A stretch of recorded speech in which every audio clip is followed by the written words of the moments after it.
Hello and welcome. This is VK4BDE in regards to the Shari PiHat U construction video series. This is part 2 for the software setup. Yeah, so we'll get straight into it straight away. So the software side of things, if you head to the Ham Radio Projects website, which is hamradioprojects.info, and then just under Allstar select the Shari PiHat. And then once you select that, scroll down to under also node setup configuration. It says actually just been updated just recently with some new information, which has been slightly updated since the 1.0.2. It's now .3. So once you've done that, open that up, which is this, and then yeah, so introductions obviously tells you all about it and whatnot, and obviously the hardware you need is obviously the kit, as well as a Raspberry Pi 4 and power supply and micro SD card, class 10, 16 gig is what I normally recommend to use, and I would assume pretty good instructions in regards to creating an account with Allstar and getting your node number.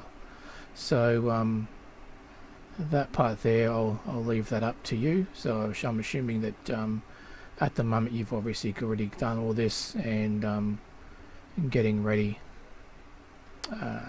for the software. So once you've done all that, you'll get to the software part itself, and this is where we are at the moment. So there is a link there for the latest version. You do have to download it. So once you do download it, it'll be an exe file. Once you double click on it, it'll actually say, give you warnings and stuff like that in regards to the software, but just select open it anyway. So yeah, we just click on it, goes to the exe. I won't actually do it because I've already done it, and you'll end up with a file, which is the exe file. Oops. So I'd usually put it to my desktop, but it'd be under Shari, it'd be an exe. Oops.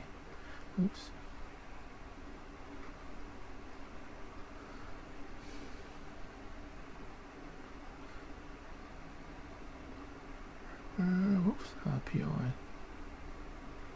My apologies.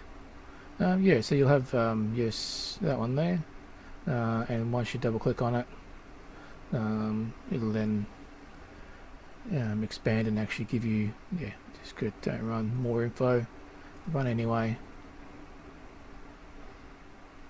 and extract it.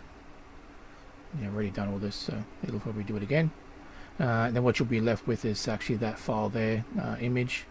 I won't actually done it because I've done it already. So yeah, so once you've done expanded that and you've got the software, you'll actually need your micro SD card into a USB adapter, or if you've got an SD card slot in your computer or laptop, stick it in the machine.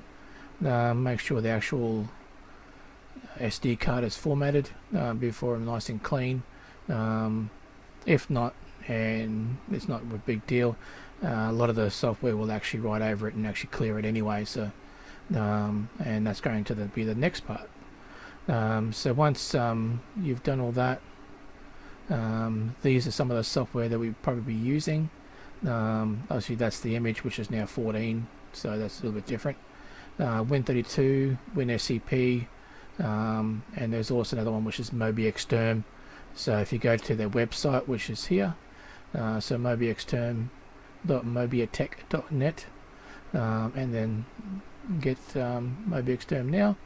Once you download it, install it, and you'll end up with a program like this, and that's how it'll start up. And then obviously start local terminal. It'll actually, these are the previous ones I've done already before, and they'll always be handy to go straight back in there as well. So pretty much MobiXterm is actually a 2-in-1. It's basically it's like PuTTY as well as WinSCP, both in the same software, so you do both at the same time. So now for flashing the firmware, you can either use Win32 disk imager, otherwise I use a software called Baleno Etcher, which both do the same thing. And then obviously you select the image, so find the image that you've got, which would be RPI 14 image on there. Select your SD card, just make sure you're selecting the right card, and then flash, yes, and it'll start flashing. And what I'll do, I'll actually fast forward this part and get to the end when it's all finished, so just stand by, I'll be right back. Okay, so when it's finished, you'll get all these messages like this. Just close it all down. Obviously it'll say it's successful, so close it all down, and you'll actually find, if you use Baleno Etcher, it's already been ejected. So yeah, just pull the card out and then move on from there. So next thing will be once you've done all that and you've actually installed it, Win32 disk imager works exactly the same, just that with 32 you'll actually have to eject it, whereas Baleno will actually eject it for you. Okay, so obviously you've got the Shari Pi4 PiHat all done, so what you'll have to do is connect it to your network via your Ethernet cord, and obviously plug in the power. After a few seconds you will actually have a green LED on the Pi, which is visible through the holes you've actually drilled in the construction side of things, and then obviously you'll have the red and your COS yellow LED as well, which are also all visible. So yeah, so once you've done that, what you'll have to do is actually then find your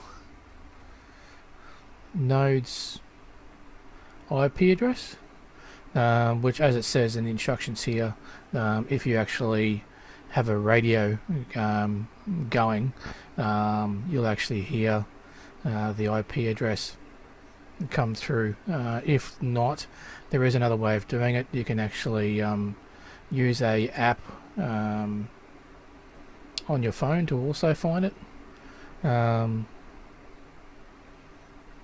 And if you actually look for a device, it's actually going to be called Alarm Pi, straight up at the moment when you do a search for it. So on your Android phones especially, I think Apple has a similar sort of things, but on your Android apps there's a thing called Thing, or Thing. You basically, that shows you everything on your network, all your IP addresses and MAC addresses of each things as well. So if you do a search in there, something will actually show up on there on your network called Alarm Pi.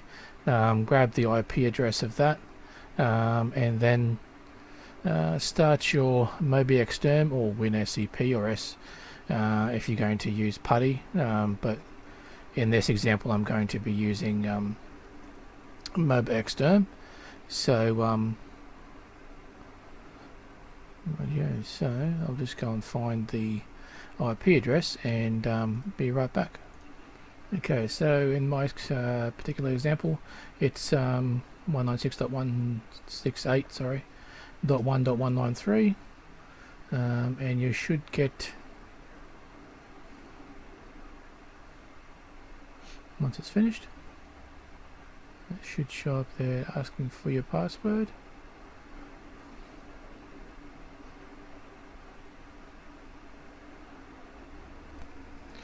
Okay, so once you've entered your IP address, which on mine it's actually .124, actually here it comes up with a password. So the first time obviously will be enter root, so OOT. It usually takes a second. Okay, and once you do that, it'll come up with a message like this. Just for the time being, just click no. You will actually change that later on, but just for the time being, just click on no. And what you'll come up with is this screen here, same as what's in the instructions. And then retrieve the latest update. Yes. And it'll go through and do its thing and update, making sure it gets to the latest version.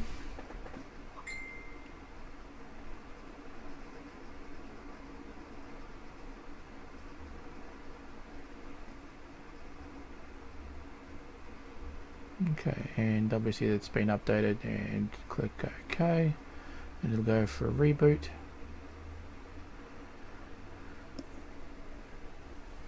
So basically give it a few seconds to reboot back up. And in Mabrix term, all we do is actually click on R to relog back in and restart the session, or if you're actually in something else,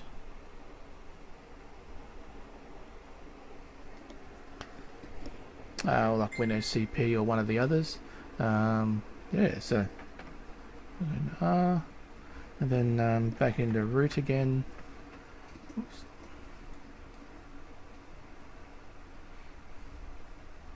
And once again back into, and no again, and it'll obviously click on no because you've already done that. And would you like to run the first setup? Yes. And this is where you enter your root password.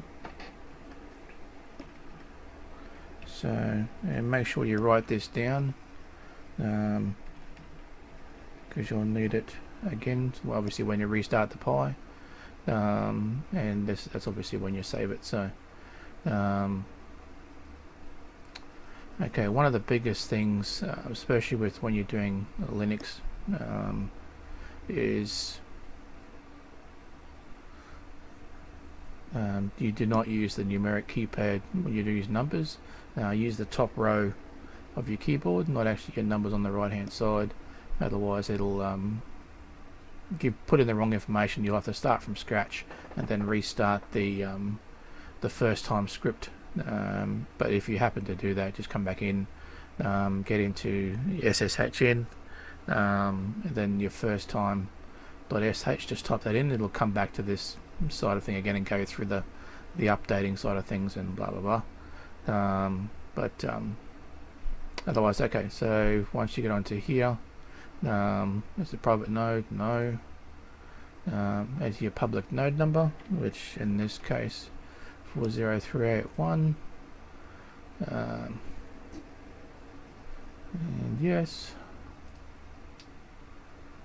after reboot, okay, and time zone configuration. So you want obviously to change this, depending on where you are.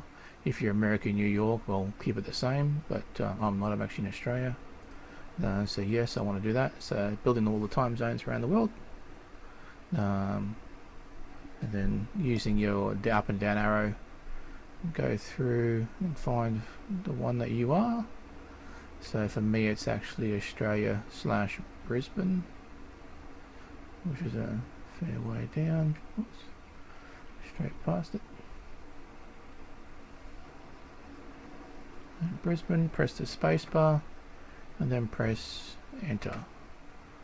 And it'll say you've gone from America, New York to Australia, Brisbane. Yes, that's correct.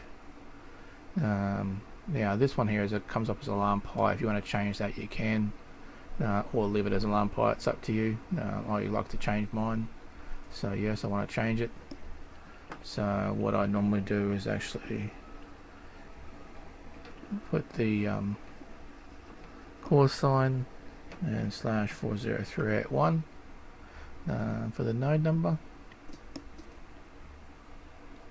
And network interface, you want to keep that the same. I generally just leave it as dynamic. If you want to change it to a static IP address, you're more than welcome to do so. But for this demonstration, I'm keeping it as DHCP. So I'll put no. Leave it as 222 unless you want to change it to something else, but generally it's not usually suggested to keep it as 222, and if you want to change it you can. Otherwise I'll leave this one as 222. So no.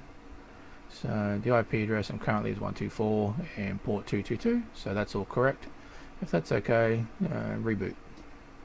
And again, it's actually now going to update everything, reboot it, and it'll come back again. So same thing again. So once, give it a couple of seconds to reboot and start back up again. And once that's done, and then either press R or relog it back in if you're using WinSCP or PuTTY.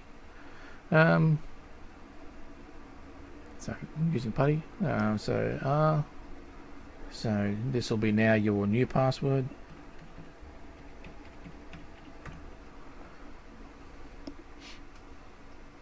And this time answer yes, because you want to add that new password now into your session on either MOBA XT or in PuTTY. So, but obviously in PuTTY you won't have to. And so first time configuration. Push continue, yes. So node number. So station call, which is VK4. Enter in your call sign. And report status, yes. Reports the status of your node to your to Allstar. And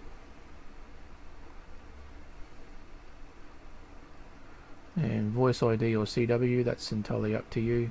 Want to use voice ID, that's just me, it's personal. Otherwise you want to use CW, yeah, fine. And the next screen asks if you want to change the default IX protocol port number. I usually leave it at 4569 unless you've got more than one node. Then you can change it to either 4568 or what have you. Otherwise, if you've only got the one, leave it at 4569, which you'll actually have to forward that port in your router as well. So then that allows the node to connect to Allstar as well. So that one there. So in one, default is 1, which is usually the default value. So okay. So the node password now. This is going to be different for everybody. So what I'll do, I'll enter my node password. Where you'll find it, if you go to so if you go to allstarlink.org or web-tpa.allstarlink.org, log into your account, and then under node settings, you'll have your nodes here. So this 40381. So where it says password down here, there's a blank spot, but if you put your mouse over it, it'll actually highlight what your password is. That password is what you type into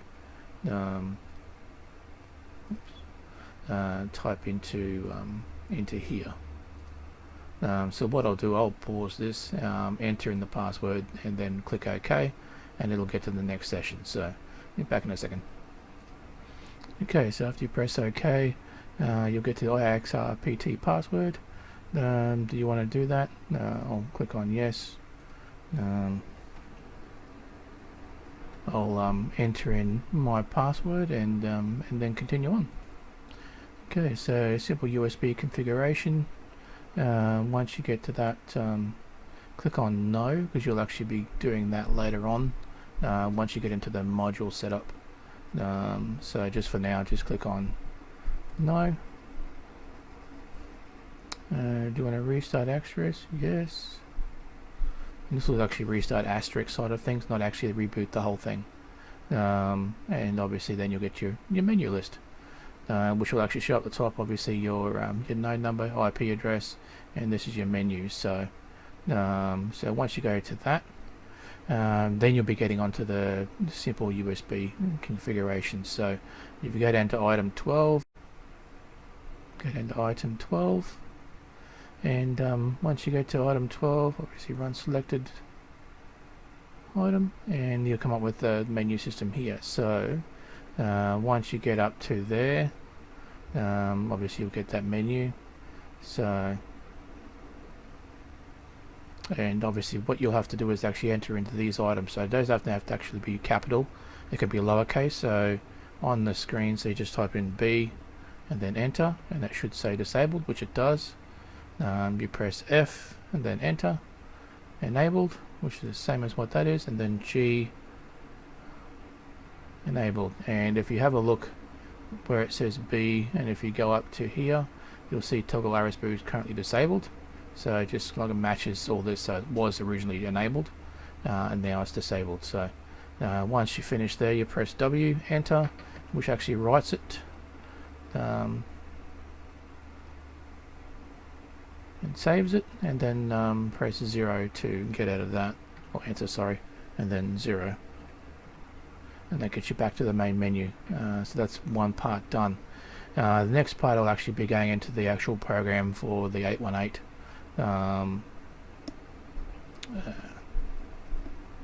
So this next little part, so a little bit of a mucking around involved. Gives you to change some files and edit some files as well. So this is where you would normally probably open up WinSCP to get into the menu system. Otherwise, if you're using Mobi, it's on the left hand side here, which is, as I said, this is WinSCP, this is PuTTY, but they actually have both in one. So yeah, so the next thing we have to do on the left hand side, you'll just have to go up a directory. So using the up arrow here, go up one, back to your root directory, and what we need to go into is actually the boot folder. So double click on boot, and you'll see little lines here. So you need command line .text. So what you'll have to do with that is basically download it to your desktop, and then obviously double click on it, and then that system there. So what you'll have to do first is then click up file, save as, and go to your desktop, and then command line .text, and then save it just to your desktop, and then close that.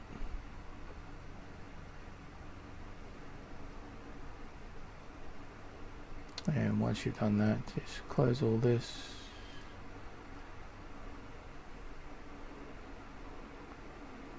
Then you'll have to go to your desktop.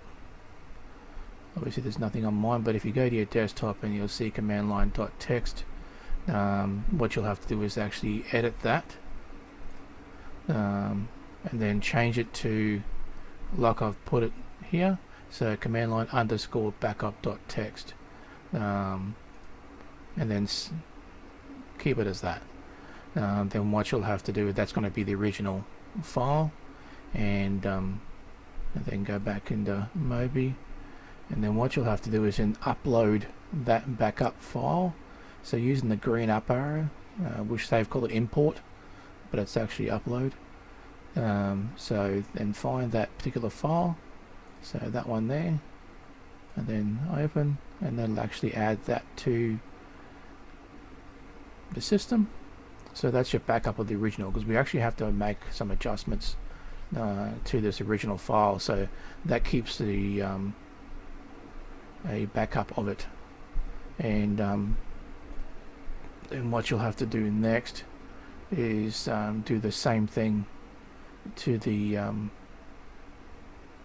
command file as well. So config file, yeah, config.txt. So basically, you go back in there again. You want to double click on the command line,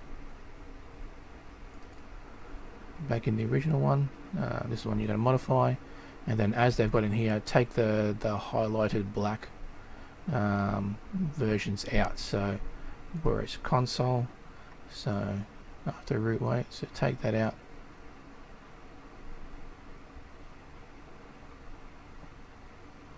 So you have just have console, and the other one, which is KGD BOK, which is that one. Take that one out. So it just has the elevator. That one, and then click on save. And yes to all. So that's now been updated. Now, after we've done that, so basically what you'll have, it'll look like this after you've done that. So for as long as it looks like that, you'll be fine. And so save it once you get out of there. To just config.txt file, so to do the same thing to that one. So double click on that one like you did before. Oops. And then save as desktop again, and do the same thing. So you'll have to change it to config_backup.txt. So once you've done that, and then close that, and then what you'll have to do is upload your desktop again, and you'll see config backup.txt, and then upload that. So now you've got a backup copy of both command line backup and config.backup. So go config.txt, open that up again, and DT overlay equals disable BT. You'll have to add that in there. So under the what they're talking about, space after initial commented line, which is a commented line which is usually done by a hash sign, which is just a comment, doesn't actually do anything. These are all actually ones that actually do something. So DT overlay equals disable BT, and then save that. So what they're talking about it down here is I should have 8 lines, which it does. It has 8 lines, 1 versus 2. So before you actually had 2 blank lines, now you've only got 1 blank line. So that's what they're talking about there, which can be a bit confusing. Save it, and that's it for that part. So normally this section here, copy the S818-prog to the Pi. That's now changed. The new ham VoIP for software actually comes with it already installed. So if you want to check that, you can actually go to user USR local SBIN, and you can see the S818 program's already there, so there's no need to do anything. Otherwise you'd have to import it and then put it in there, but the new downloaded firmware, you don't have to do that anymore. So yeah, right. And just to make sure, while you're in the folder, you right click on it, permissions, and make sure 3 down here where it says execute, make sure there's ticks on all of them.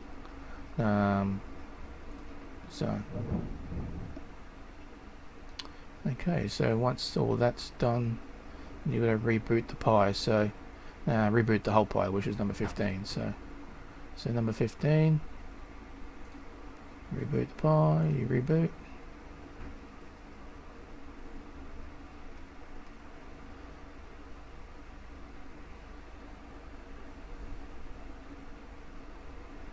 Okay, so once you reboot it, give it a couple of seconds to reboot, and then we'll proceed to the program itself and the SA818 program to set up the your frequency and all that sort of stuff as well, and get everything working. So rightio, so press R, reboot back in, it should go straight to your menu.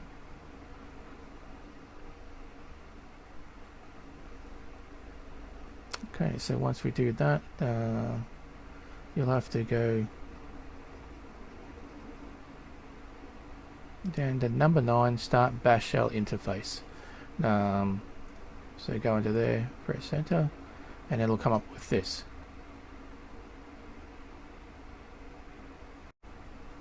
Okay, so once you get in here, it should look like that. Obviously your own details in here, of course.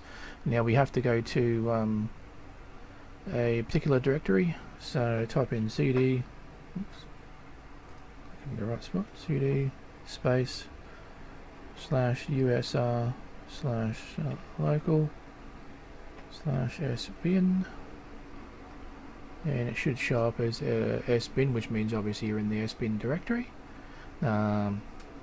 And then type in, this has to be capitals, so SA818-PROG, enter, and you'll come up with this. Now, what you select here, in our situation, we're doing the PiHat, so you enter 2. So if you're doing the Shari Pi 3U or 4U, the USB module type one, obviously you press that one there. But we're doing PiHat, so press 2. And obviously mine is a VHF, which is number 1. If yours is a UHF, press 2. But mine is a VHF, so press 1. Frequency I'm going to be using, which is 145.145. And again 145.145 for transmit during a simplex. If you're doing duplex node and whatnot, you can obviously put your different frequencies in there. Enter again. Now CTCSS, sorry, is actually for your tone, audible tone, to get into your particular node. I'd actually leave mine simplex, but if you want to put a tone like 91.5 or 100.7, whatever it is, you can press 1 for CTCSS. I think he doesn't put that in though. So I'm not going to, so I'm putting 0. Which should be a simplex node. So same frequency, receive and transmit. So your squelch value, which will actually be 1. Enter the volume, which will be maximum volume 8. Pre-emphasis, which will be new. And enable high pass filter, no, which is going to be enabled. Enable low pass filter, you put no, and it'll actually show enabled as well. So because originally it was actually disabled, now it's enabled. So yeah, so once all those values are correct, if you're happy with that, if not, no, you can go through and do it again. But if you're happy with that, you just press yes, and that'll actually send the frequency information, everything to the module. So this will take a few seconds to do, and once this is done, and then you can go from there. So this takes a couple of seconds, so give me a sec, we'll be right back. And once all that's done, you're sending frequency information, setting volume to 8, setting reverse burst, and programming successful. If you get that, fantastic. And then obviously the next thing we'll have to do is do your volume testing and adjustment. So once you finish there, just go exit,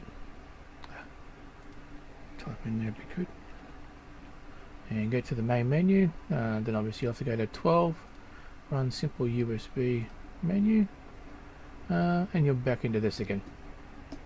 So what we'll have to do is actually first up do select menu number 2, which is set receiver voice level using display. So you press 2, enter, and you'll get this, which is basically the same as what they've got on the screen. So what we need to do is, using a handy talkie, so let's make sure mine's on, and obviously have it programmed for your frequency, CTCSS tone if you're using a CTCSS tone.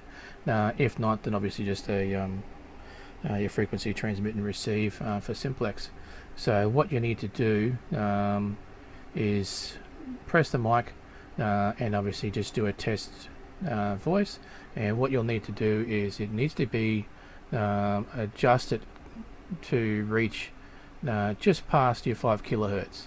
So I'll just go test 1 2 3, test 1 2 3, test, and you press enter, and that'll give you your current value, which normally defaults to 500. Mine, I've already adjusted mine to 700. That seems to be the best for it. So just muck around with the numbers until your general talk, you don't have to yell, just your general talking voice needs to be sort of reach your 5 kilohertz and just above it. Once you get that done and your settings are right, you just press enter again, and that goes back to the main menu. Right, so now you've done that. Receiver level for your next one, which I believe is actually number 1, if I remember rightly. Number 2 for your transmit level. You don't have to really adjust that one. Just mainly just your number 2 for setting your receive level. The rest of it you can adjust at any time. So selection number 3 it is, sorry. Set transmit A level. Usually it's about 500, which is usually not really, it's usually fine. You shouldn't have to really adjust it. Yeah, so once that's done, again press W, write that information to the HempVoip software, the Allstar, and then press enter again. It takes you to your menu, and obviously then you're getting into like your DTMF tones and stuff like that. So at the moment, the way it is, it's pretty much all set up and done. And then 0, get back to the main menu, and then your DTMF toning. So what you'll have to do with that one, with my particular radio, it does do it, but all the tones are actually all in the wrong spot. So using your radio, you can test your DTMF tones by going into your CLI client, and what that does is anything that actually happens on your node will show up here. So if you're looking for anything in regards to, like, say if something's not working properly, you can bring it up into here, and it'll actually show you in here what it's actually doing when it's actually receiving something. So if I press the PTT now, you can actually see that it's an event, so it's actually received an event for RX keyed, and obviously for hang up as well. So so what you do for your DTMF tones is actually by holding the PTT down and obviously pressing the right codes, they should show up on here. So I'll get to the back screen here, sorry. So when you press character number 1, 2, 3, 4, 5, so on, it should actually show up in there. So if I hold the button down and press 3, so it'll actually be 3, 2, 1, and so on. So but obviously there's no event for that particular number, so you can push *3 and then your node to connect to another node, and it'll show up in here. So that's just to show that obviously your DTMF tones are actual working, and obviously you can test that by *A1, so you'll actually have audio playback come back to you, and that's obviously your list of DTMF tones and what they actually stand for. So so basically, yeah, that's pretty much it. So realistically, your node is actually up and going right now. Another thing you'll have to do as well is actually enabling your COS LED. As default, it's actually not turned on. So what you'll have to do is go back into Mobile Exterm again, into your file browser. Oops, I'll exit out to the main menu. So you'll have to go to rpt.conf. So to get into that is under etc asterisk and then rpt.conf. So this next lot I'll be talking about in this particular video, for you a little bit of extra stuff on the side to make sure everything's working properly, is actually be coming up next as well. So yeah, just double click on that, and then on your rpt.conf file, use your Control F and just go events to find it, and it'll highlight here. So what you're looking for, so under also events equals events 4031 in my regard, so that's correct, to make sure it's not actually a semicolon in front like here. And yeah, so the next thing you want to look at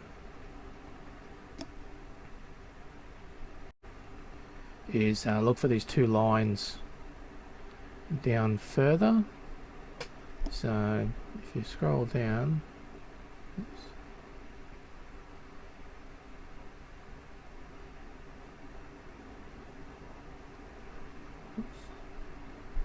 straight past, you should find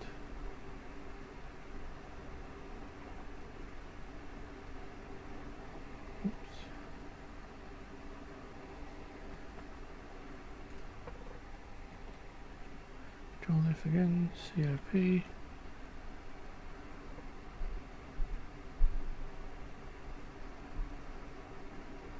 Yeah, so under events 40381 they've got on here, COP 62. Normally there is actually a semicolon like that when you'd first do it. This is obviously one I've already changed. So all you do is just take those out, save it, and that just makes sure your COS LED will actually work. So once you finish that, and then obviously then reboot it, of course. But obviously I don't have to with mine. So yeah, so that's basically the means. Obviously it's all set up ready to go as it is. So yeah, no, it's pretty much done. So yeah, so the other little thing I'll actually I'll take you through as well. Oops, get rid of all that. So these are a few other things you can do before you get into the my next video, which goes into a little bit more extensive into other software and whatnot. So yeah, so first things, turn off the IP announce at boot. So every time your node boots, it'll actually announce its IP address, and obviously your node, your CWID or your voice ID, depending on which one you chose. So yeah, so under, if you go back to root, so user local etc,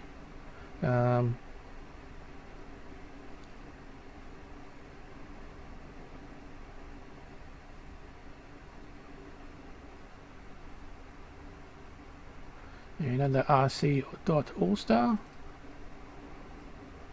oops.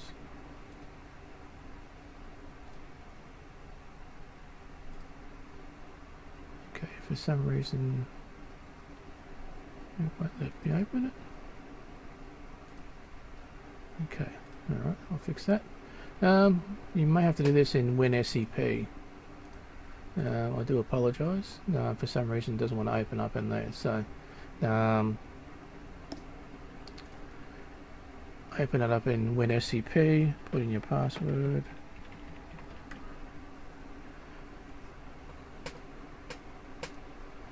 So user local etc rc.allstar. So once you open it up on here, you'll actually see it should actually like change export say IP at boot enabled. So if you go down,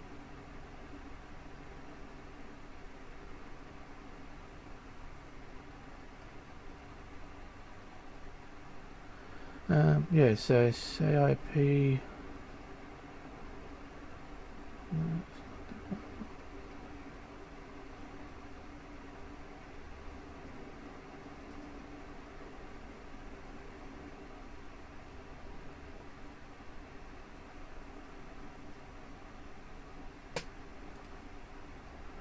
okay, my apologies, I've opened up the wrong one.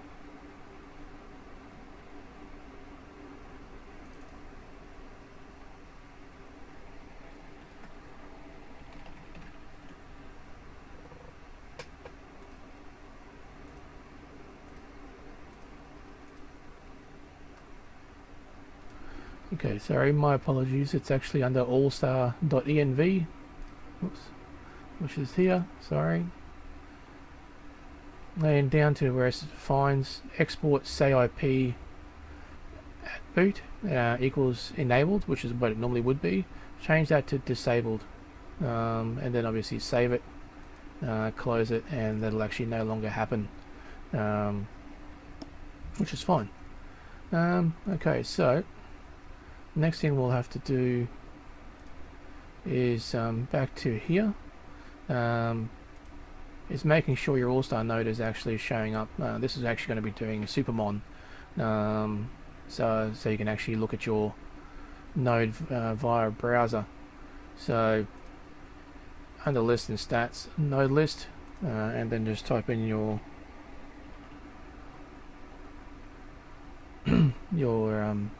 call sign, and if you see your 40381 or your particular node number and it's green, that means the Allstar is actually seeing it, and as you can see the date, yeah, so that means obviously it's seeing it, so that's a good thing. So yeah, so back onto this. So yeah, so make sure you know obviously node's talking to it, and go to etc asterisk and open rpt.conf again. So go back up,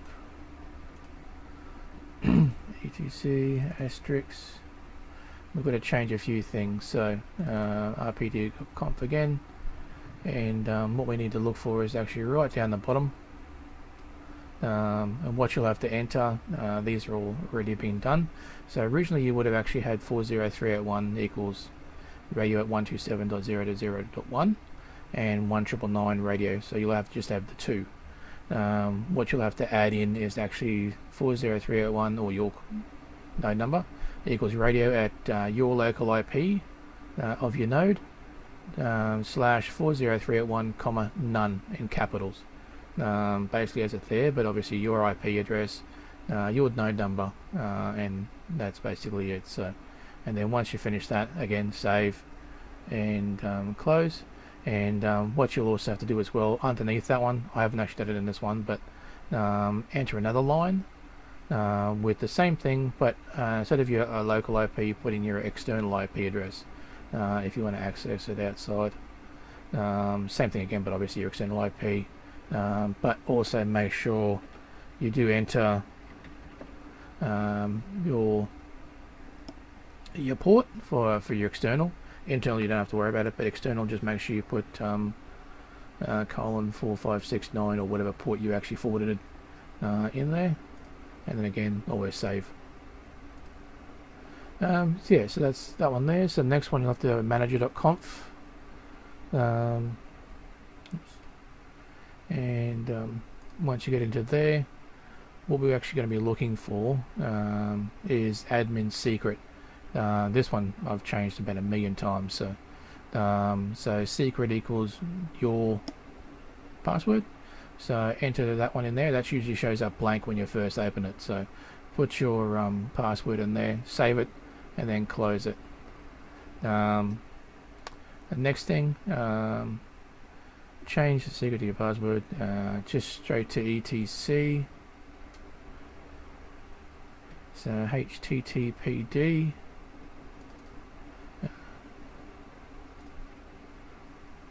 and conf, httpt.conf, open that up, and then what you'll have to find is down, oops, there it is, it says listen 80, and then enter your, it'll actually just have 80, enter your port you forwarded to listen to as well, so in my case it's 4569, so enter that in there as well. Once you finish that, again save and close it. Now go to your root directory, back to root, and then go srv http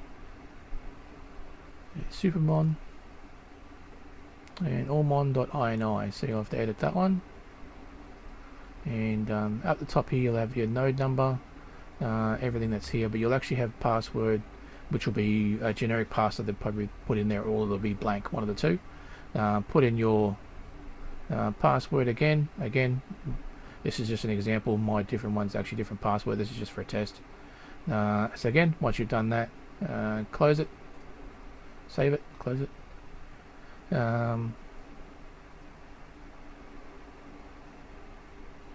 Yeah, so open your browser, and what you'll have to go to is, which I've already put mine in here already. Once you get into your browser, just enter in your IP address /supermon/link.php ?nodes equals your node number. Once you've done that, it should come up with a screen very similar to this. Obviously a different background. I've changed my background of mine, but in the next video for part 3, I'll actually show you how to change your backgrounds and stuff like that as well.